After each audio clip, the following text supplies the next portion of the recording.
This is your need to know.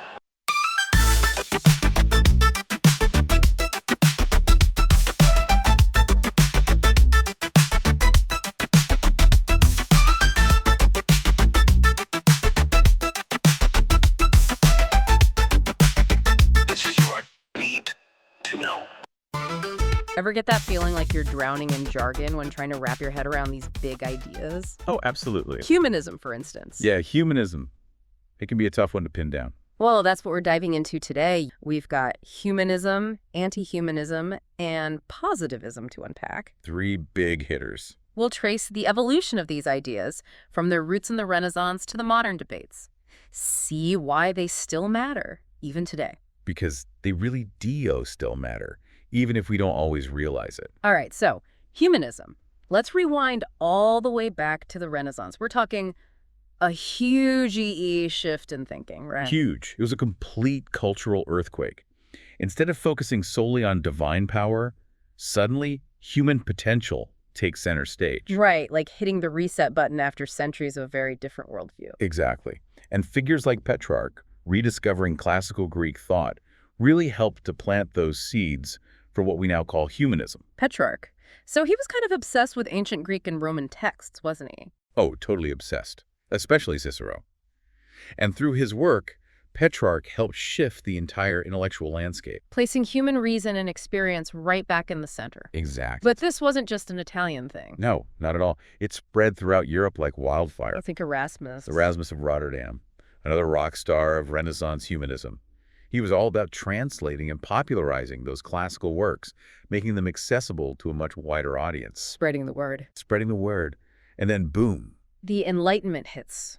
Reason and scientific inquiry just explode onto the scene. And that's huge for how humanism develops. You start to see thinkers redefining God, like Spinoza, who saw the divine as linked to nature itself. Not some supernatural being out there separate from everything. Right. And then you have someone like Baron Dolbach, Who basically throws down the gauntlet, right? he really goes for it with his book, System of Nature, arguing for a completely materialist view of the world. No room for the supernatural at all. And he wasn't alone. You have thinkers like Diderot and Helvetius, all these radical figures for their time, championing reason and pushing religion aside. They were definitely not afraid to make waves. So all of this is reshaping the intellectual landscape, leading to a much more secular and human-centered way of understanding the world. Exactly. But here's the thing with all these changes. How does the definition of humanity itself change? Because it feels like we're talking about a much bigger, more universal concept now. It does, doesn't it? It's not just about a specific group of people anymore. Right. And that's where things get really interesting. During the Enlightenment, humanity becomes less about a specific group, like educated men, and more of an abstract ideal. Think of Rousseau's famous line, "Man is born free, but is everywhere in chains." Powerful stuff. It was a direct challenge to the idea that social hierarchy is divinely ordained. It sparked debates about individual liberty that, honestly, we're still having today. It's like he threw a philosophical grenade right at the establishment. And then you've got Thomas Paine building on that same idea in Rights of Man, that inherent rights and potential belong to all humans, not just a select few. Absolutely. It's a huge shift towards inclusivity. Recognizing the dignity and freedom of every single person. Every single one. Okay, but then things get a little interesting with Auguste Comte. This whole idea of a religion of humanity. Ambitious, to say the least. Oh, Kant was a fascinating character. His attempt to create a secular religion might have been a bit ahead of its time. You think? But he set the stage for later thinkers, especially those who embraced humanism and flat-out rejected supernaturalism. So it's like he's saying we can still have shared values, a sense of purpose, even without belief in a god. Right. And that idea resonates even today, especially within secular humanist communities. It's powerful. But things are about to get even more complex. Enter Darwin, stage left, with his theory of natural selection. Another game changer. And then you have philosophers like Feuerbach, Nietzsche, and even Marx launching their own critiques of religion. It was a period of immense change, like an intellectual earthquake shaking the foundations of Western thought. So Darwin throws this huge wrench into the whole debate about our place in the natural world. Challenging the idea that humans are separate from nature, created by something divine. We are a product of natural processes. And naturally, that sparked intense backlash, especially from religious authorities. Of course, it was a radical idea. But then you have Feuerbach arguing that God is essentially a projection of human desires. Basically, we created God in our own image. And Nietzsche takes it even further, right? Oh, Nietzsche goes all the way. Death of God. Right, death of God. That's not just pushing back against religion, that's like dropping a philosophical bomb.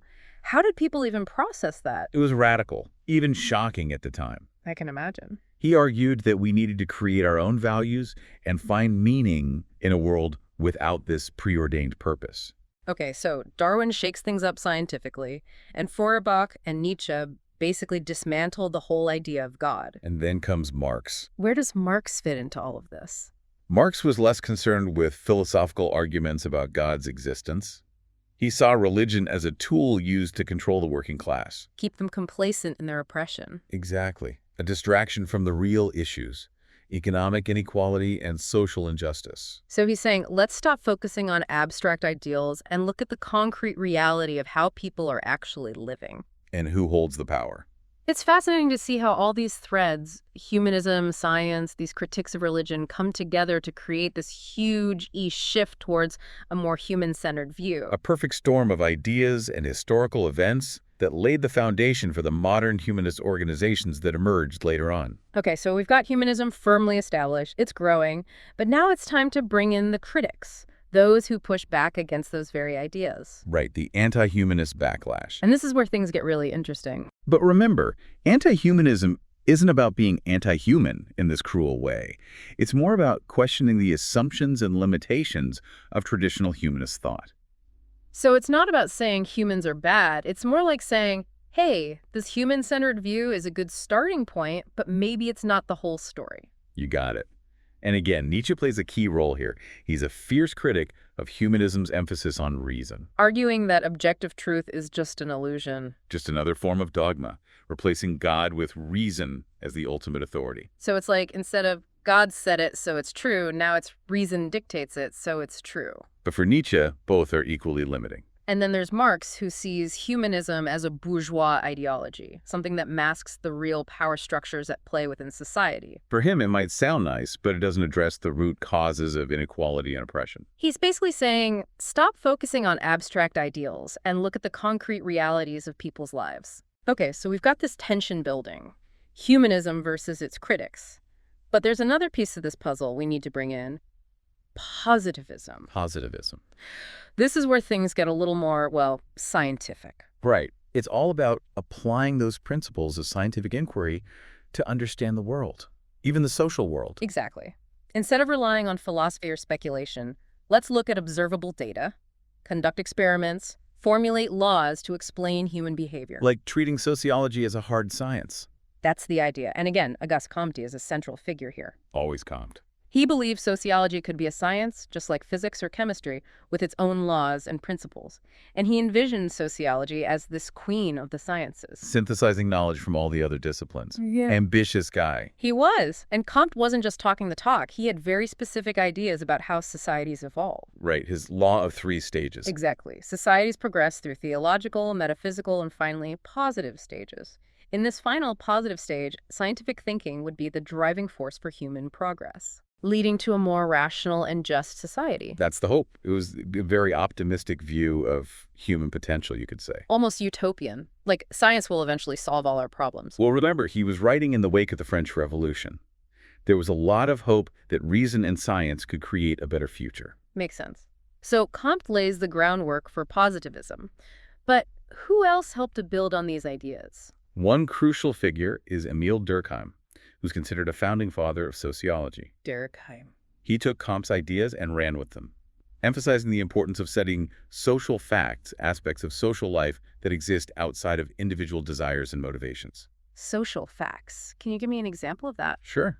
Think about suicide rates. Durkheim studied them extensively, and he found that they weren't just the result of individual despair. There were broader social forces at play. Exactly. He found patterns and trends suggesting that even deeply personal acts, like suicide, are shaped by social factors we might not even be aware of. Wow, so even something as intensely personal as taking your own life can be understood through a scientific, sociological lens. There are these larger societal patterns at work. Precisely. And Durkheim used rigorous statistical analysis to back up his claims, solidifying sociology as a legitimate scientific discipline. Okay, so we've got Kant and Durkheim establishing positivism in sociology, but it doesn't stop there, right? Nope. This way of thinking also influences history. Really? How so? You have what's known as historical positivism, sometimes called documentary positivism. The idea is that historians should stick to the facts presented in primary sources, avoid imposing their own interpretations. So let the documents speak for themselves. Exactly. A prominent German historian, Leopold von Ranke, championed this approach.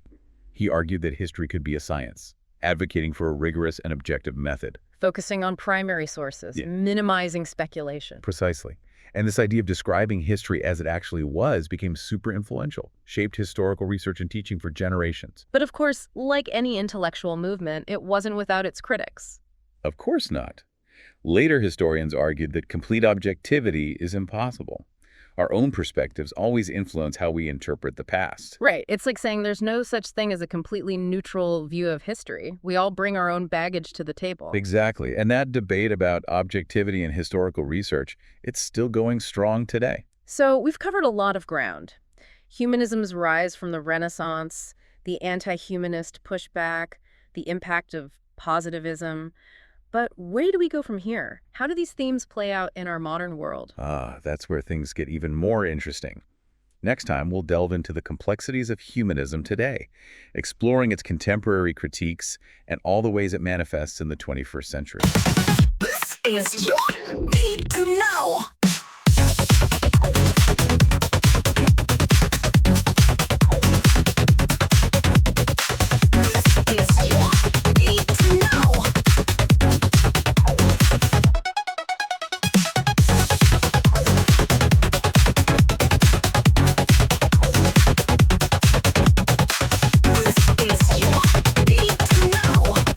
This is what you need to know. All right, so we've laid some groundwork, but let's face it, both positivism and humanism face some serious challenges in the modern world.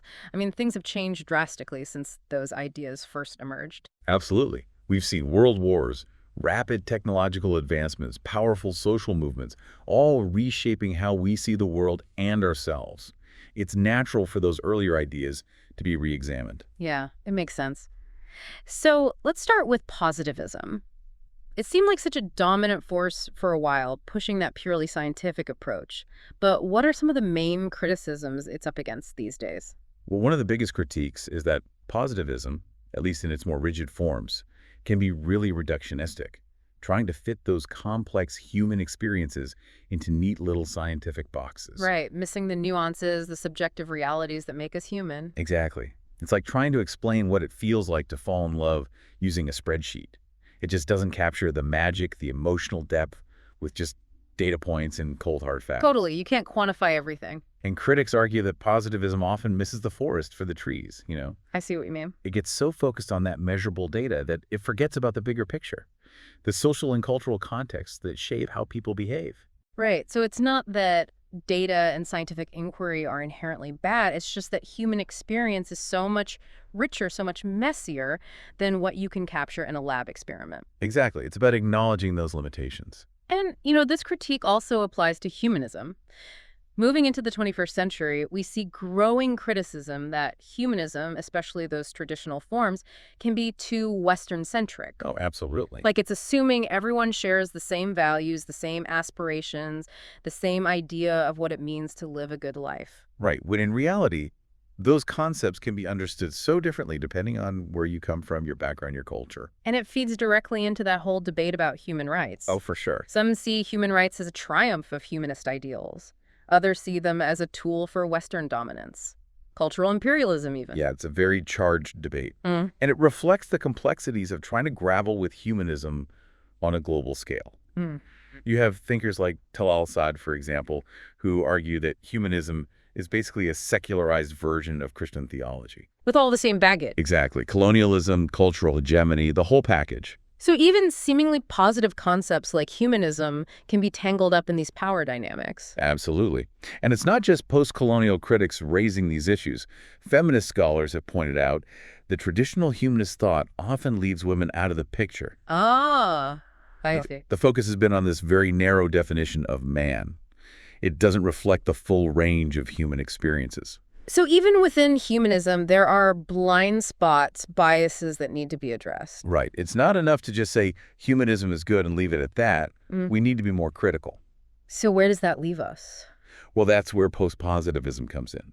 It tries to bridge that gap, recognizing the value of scientific inquiry, but also acknowledging that pure objectivity is a myth. Ah, okay. So it's not about abandoning science altogether. It's about refining it, making it more nuanced, more aware of its own biases. That's it. Post-positivism acknowledges that our observations, our interpretations, they're always filtered through our own perspectives, the social context we're part of.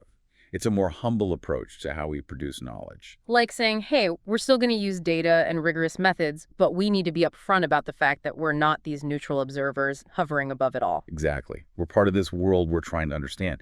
And that brings us to a crucial question. What does humanism actually look like today? With all its complexities, its contradictions, all the baggage it carries.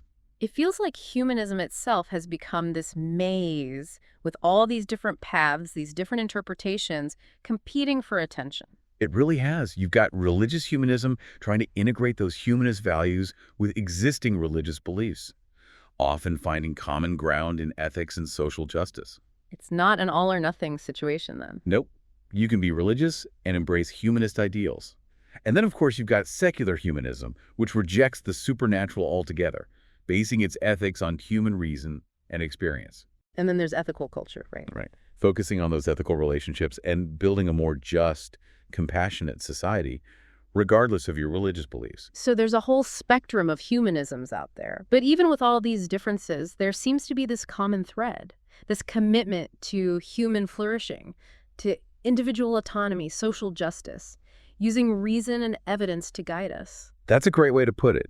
And while there are critiques, ongoing debates within humanism itself, those core values seem to be a driving force. So it's not about having all the answers. It's more about asking the right questions, engaging in this constant self-reflection, and working towards a better world. That's the spirit.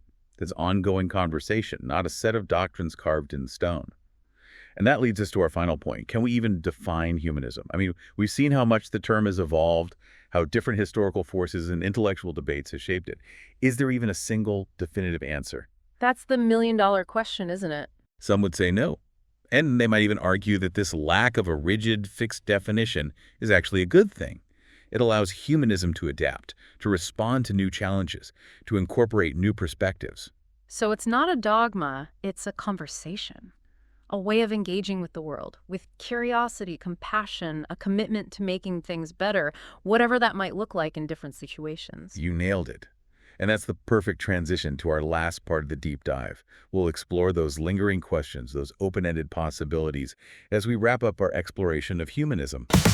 This is your need to know.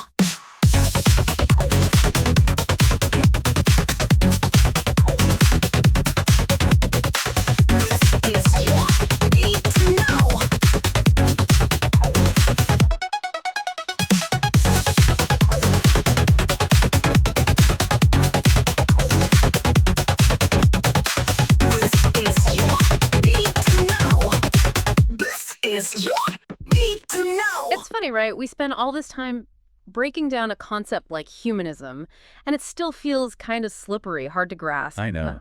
That's part of what makes humanism so fascinating and frustrating, too, I guess. It resists those neat labels and those fixed definitions. It's more of a spirit, a way of engaging with the world rather than a strict ideology. Oh, I like that. A spirit. But if we can't even really define it, does that mean it's meaningless? Have we just been going in circles this whole time? Not at all. I'd argue that this struggle to define it, to really grapple with its nuances and contradictions, is a deeply humanist act in itself. It shows that commitment to critical thinking, to challenging those assumptions, to recognizing just how complex the human experience really is. So it's not about getting to that one perfect answer. It's more about asking the right questions along the way. You got it. And think about it. Even those who critique humanism, They're engaging with these ideas on a fundamental level. They're pushing the conversation forward, forcing us to confront our own biases and really think deeply about what we value, our place in the world. So maybe the real takeaway here is that humanism isn't about arriving at some final answer. It's more about embracing that constant process of questioning, challenging ourselves, challenging our assumptions, and in the end, striving to live a life that's both meaningful and ethical. I couldn't have said it better myself. And as we wrap up our deep dive here, I want to leave you with one final thought to consider. Something to keep in mind as we navigate our own personal mazes of human experience. Exactly. What if the very act of questioning humanism, acknowledging those limitations, those potential biases, is ultimately what helps us to reach a better, more inclusive understanding of what it even means to be human? I love that. The more we question, the more we learn, and that's what it's all about, isn't it? Exploring those big, complex, fascinating ideas that shape our world and who we are. Thanks for joining us on this journey. The pleasure was all mine. Keep questioning, keep exploring, and keep diving deep. This is your need to know.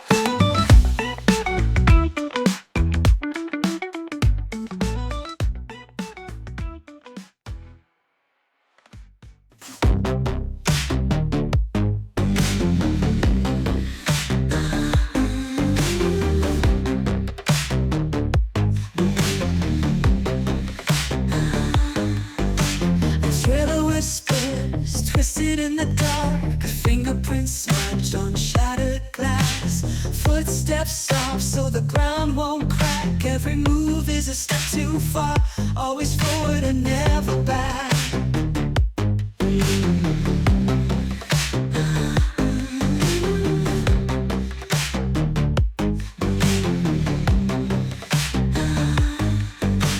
Cracks in the floor where secrets sink. Eyes wide open and you can't sleep. Laughter hides, oh, every time we meet. Promises buried and I will never keep. And there's a thread, oh, pull tight, yeah. Stretching through the dark and into the light. Ah, dirty little secret. Dirty little secret. You can't keep it.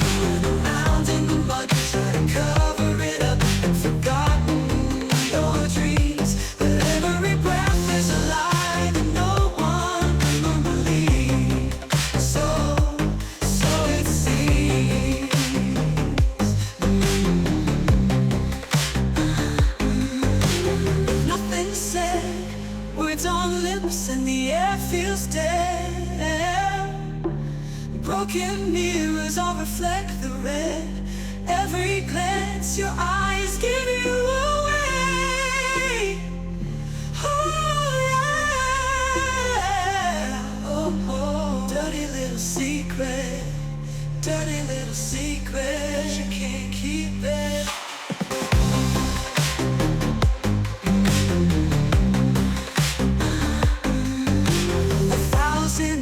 But no one around. Every pulse beats out and rebounds. Yeah, oh, 1,000 eyes, but no one around. Every pulse beats out and rebounds. Yeah, oh,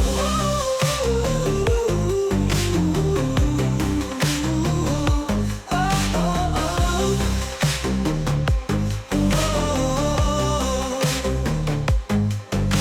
A lock clicks once, but the door won't close. The key turns twice, there those secrets go. Yeah. Dirty little secret. Dirty little secret. Dirty little secret. You can't keep it. Around in the mud, you try to cover it up. Forgotten your dreams, but every breath is a lie that no one will believe. So it seems.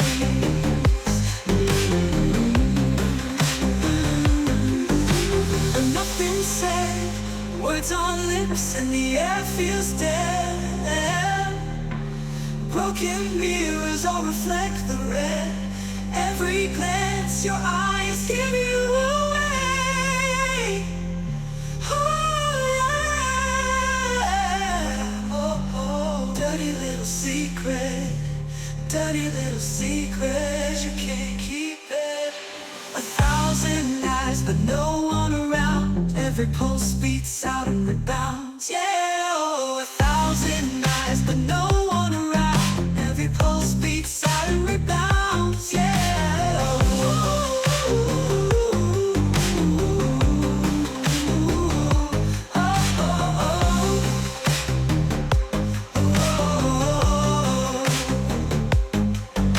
a lock clicks once, but the door won't close. The key turns twice, there those secrets go. Yeah, yeah. Dirty little secret, dirty little secret, dirty little secret. You can't keep it around in the mud. You try to cover it up, forgotten your dreams. But every breath is a lie that no one will believe. So it seems.